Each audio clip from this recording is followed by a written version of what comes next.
Hey there everyone, thanks for having me here today.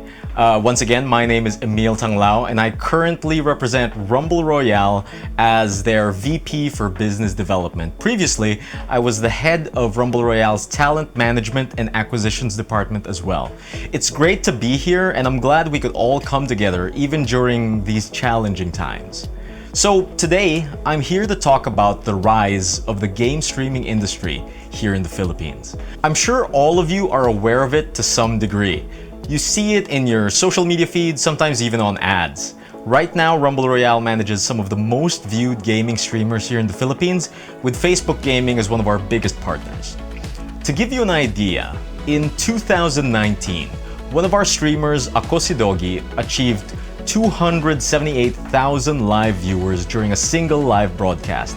That's 278,000 individuals watching a single piece of media at the same time. To put that into perspective, here's a photo of an Oasis concert with an audience of over 250,000 fans, which is more or less the same amount of concurrent viewers during Akosidogi's stream. You can fill the Los Angeles Staples Center 10 times just to watch an online stream, and that's pretty unbelievable to this day. We also have other streamers gaining similar success across the board, and even more traditional celebrities like Mr. Eric Eruption Tai and Miss World 2013 Megan Young finding success on the platform. But that's right now. So how did we get here? And what were the key points that led us to have such a market here in the Philippines today? Let's start from the beginning. In the late 1990s, the Philippines saw the rise of establishments called net cafes. If you're familiar with PC bang culture over in Korea, this is exactly what I'm talking about. The services varied greatly, some being net cafes focused on providing internet access, printing services, and word processing programs, to LAN shops that offer local area connections, so you can play multiplayer games with the other people in the shop. During this time, having your own PC and internet access was not as common yet. So these net cafes provided accessibility and affordability for the regular Filipino citizen. Personally, this is a very near and dear topic to my heart. I still remember running down the street with my friends, trying to make sure we all had a spot just so we could all play with each other. And that was one of the crucial parts that made net cafes such an important factor.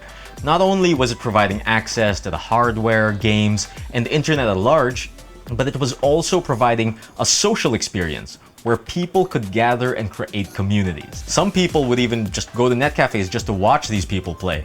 It really became a focal point when it came to the development of the scene and the culture.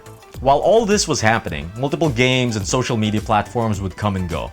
These are only some of the games that created big communities, and there were even more niche titles and crowds developing at the time. During this period, Filipinos also made use of various social media. New platforms would come and really establish themselves here in the market. And because of that, the communities and culture that started in these net cafe settings made their way into the social media landscape, providing a space where they could discuss and grow their communities. So while the Philippine industry was essentially primed for gaming and streaming, more players would enter the scene. A lot of platforms would launch, a lot of new services would make their way into the market, and during this time, game streaming had begun to be increasingly popular. However, there was just one problem. The Philippine market did not adopt these new platforms and services. This was really interesting. With such a passionate community excited for more, what was stopping these people from adopting this new form of media and platform? The people were clearly active and interested.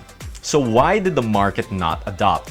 Earlier, we discussed how net cafes solved this problem, but truly, it only solved basic accessibility of the platform itself. As the years passed, the demand for better internet became even more important as files, videos, programs, and general usage became even heavier. So even if I wanted to watch this new content, the internet I had at the time just wasn't enough. I couldn't watch live streaming. And that was the same for millions of Filipinos across the board. Readily available and affordable smartphones increased access across the population. To match this, mobile gaming rose to popularity as well. And to top it off, in 2015, local telcos introduced mobile data packages with zero data charges for the social media platform Facebook. This really solved a ton of accessibility issues when it came to your everyday Filipino. So the people who were watching people back in the day in those net cafes play their games now had a place to do it in the comfort of their own homes. So with all that history discussed, let's take a look at something a little bit more contemporary. In the last couple of years, adoption of social media in the Philippines is still rising. From 67.2 million users in 2017 to 76.2 million users in 2019. And unsurprisingly, one of the leading social media platforms in the market is Facebook with a 96% adoption rate among users. But in 2018, Facebook launched FBGG, introducing the mainstream market to game streaming as a whole. With the majority of the market already on the platform and consuming the internet through Facebook itself, we saw a large amount of users finally adopt game streaming as a medium, from viewers to streamers themselves. Finally, your regular Filipino citizen was interested in game streaming because the platform was readily accessible.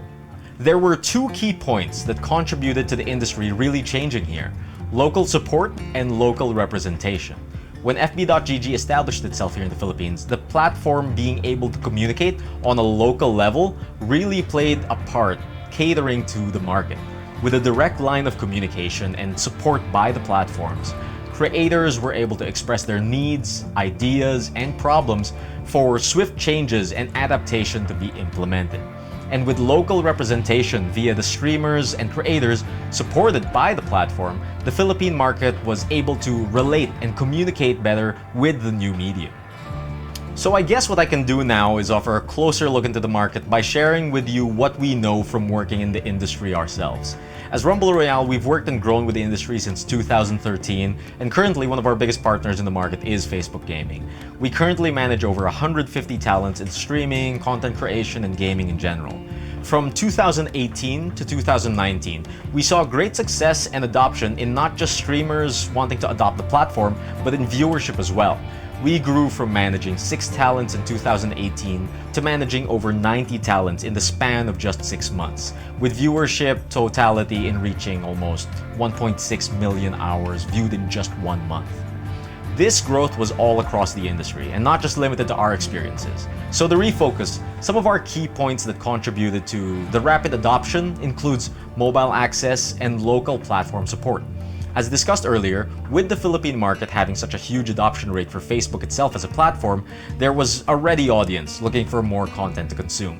And for support, the direct local connection between platform and creator led to rapid changes and adaptation based on the needs of the local market. On average, through game streaming, we experience millions of views and millions of watches. But to give an even closer look into the year of 2020, given the quarantine situation and the pandemic situation, businesses this year need to ever be adapting because of the changes in the environment. In the first quarter, we experienced an average of 75,000 hours watched per creator. And in the second quarter, they experienced a rise in viewership to an average of 180,000 hours per creator. So currently, there's even more people now looking to experience the world through the internet. So as far as exact numbers go, I think that's mostly what I can share, but I hope this gives you a good idea of the overall state of the industry. The game streaming market has been a very exciting place in these past few years, for sure. And at the end of the day, it's really about the viewers and how creators and streamers connect with them.